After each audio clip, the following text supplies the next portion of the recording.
Olá, queridos, tudo bem com vocês? Vamos continuar meditando? Vamos continuar pensando na palavra de Deus, refletindo na palavra de Deus? Eu quero chamar sua atenção agora para o versículo 19 do capítulo 1, tá? Paulo fez uma acusação, eu disse a vocês, ele fez uma acusação muito séria à humanidade. E ele diz que a humanidade está, de fato, querido, propositalmente sufocando, obstruindo, rejeitando o conhecimento de Deus. E ela faz isso porque ela tem prazer nos seus próprios pecados. Foi essa a acusação que Paulo fez, entende? Capítulo 1 de Romanos, versículos 18 e 19, fala disso. Vamos ler os dois textos agora, dois versículos juntos, querido? A ira de Deus se revela do céu contra toda impiedade e injustiça, ou perversão dos homens, né?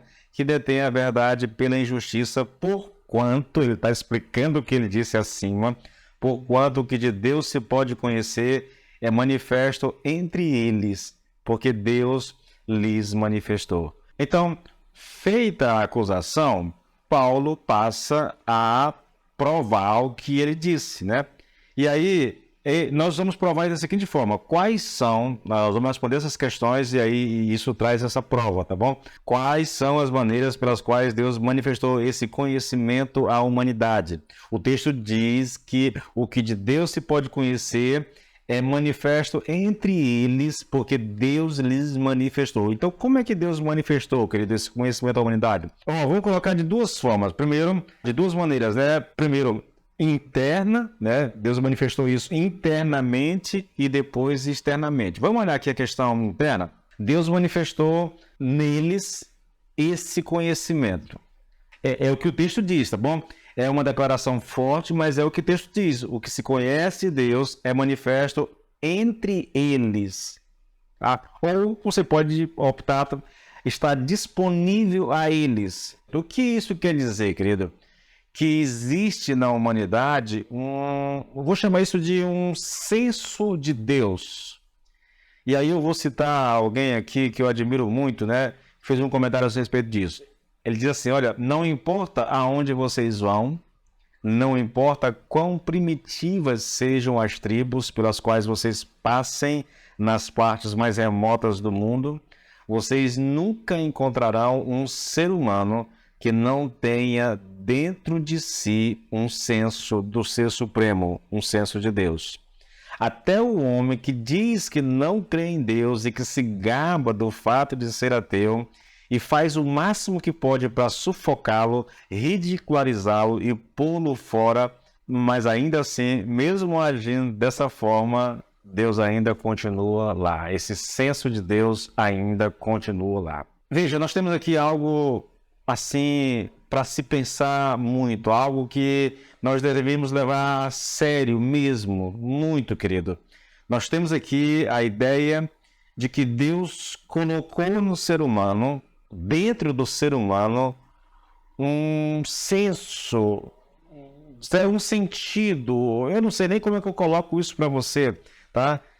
Mas é como que esse conhecimento fosse colocado por Deus no ser humano, e todo ser humano, sem exceção, tem esse senso de Deus. Você entende isso?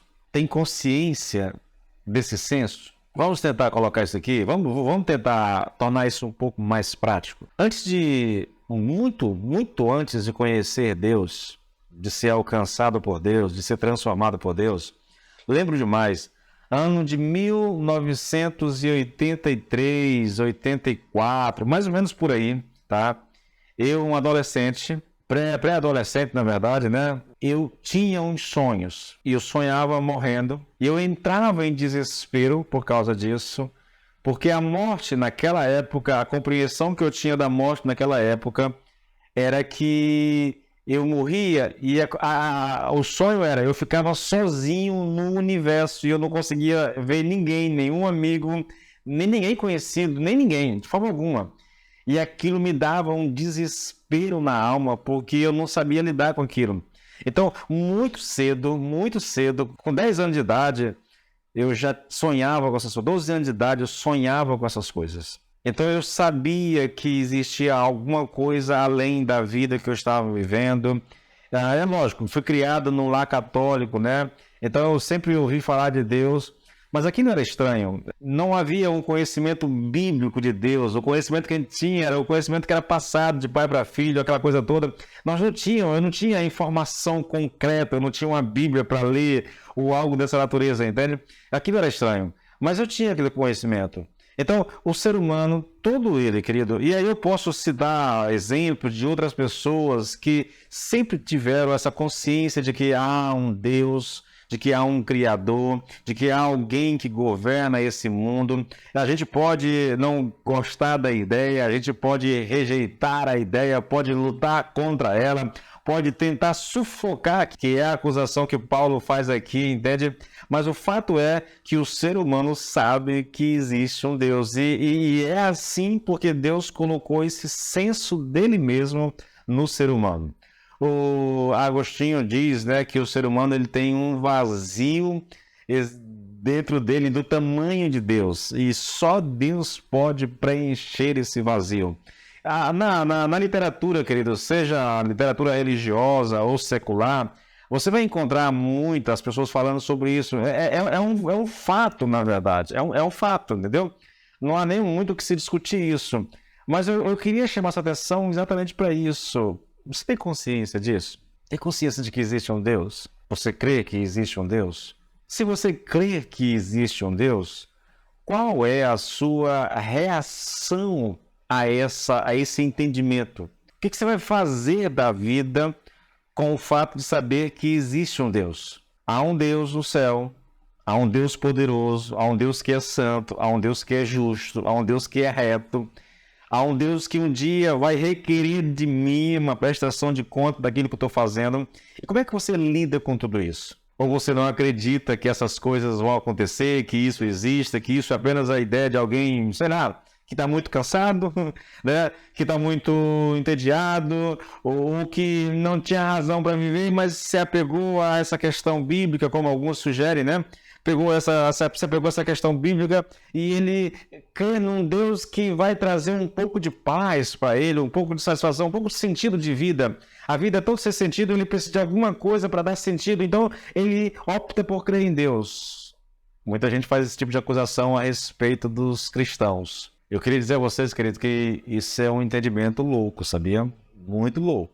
A minha fé, a minha crença em Deus não é baseado no meu desespero existencial, não é baseado, sei lá, na solidão da minha alma, no medo do que está por vir, nada disso. A minha fé em Deus está baseada principalmente na revelação especial de Deus nas Escrituras e, logicamente, também, queridos, nessa revelação geral de Deus na criação. Há um Deus que governa esse universo. Há um Deus que criou céus e terra, entende? Há um Deus que governa as estações do ano. Há um Deus que está controlando tudo isso. Não tem como, queridos. Eu não vou aqui querer entrar em argumentos aqui. Eu poderia até ter trazido para cá alguns argumentos, mas eu acho que isso é desnecessário aqui, entendeu? É apenas uma reflexão rápida e não cabe isso. A pergunta que eu faço realmente é: você tem esse senso de Deus dentro de si? E se tem, o que pretende fazer com ele? Deus te abençoe, tá bom?